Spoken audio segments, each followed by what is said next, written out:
آج کا میرا عنوان ہے تبلیغی جماعت کے امیر حضرت جی محمد انعام الحسن صاحب کا ذکر کا اہتمام، یعنی وہ کس طرح ذکر کیا کرتے تھے،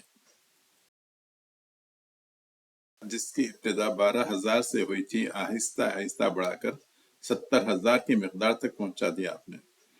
ایک طویل عرصے تک یہ معمول رہا کہ ہمایوں کے مقبرے میں چلے جاتے اور ایک گوشے میں بیٹھ کر اپنا ذکر اور معمولات پورا کرتے۔ بسا اوقات یہ نشست 7 گھنٹے طویل ہو جاتی تھی۔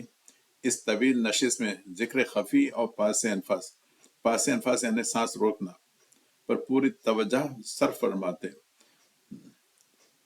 معمولات میں آپ کا ایک محبوب ترین مشغلہ تلاوت قرآن پاک بھی تھا۔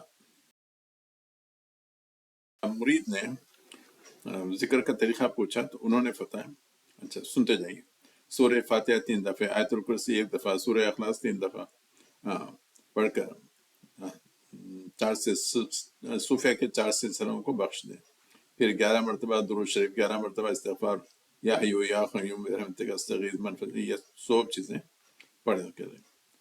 بہت لمبی سی چیز ہے۔ اس کے بعد اللہ یا درود پڑھیں، یہ کریں۔ خیر آپ پڑھ لیں، پتہ نہیں ان لوگوں کو، یہ صوفیوں کو یہ سب کہاں سے ملتے ہیں۔ اللہ تعالیٰ ان صوفیوں کی کثافت سے مسلمانوں کو محفوظ رکھے۔ الیاس وہ بھی ایسی ذکر کیا کرتے تھے، بنگلے والی مسجد میں فجر کی یعنی جماعت شروع ہونے تک یعنی زور زور سے چلا چلا کر لوگ ذکر جہری کیا کرتے تھے۔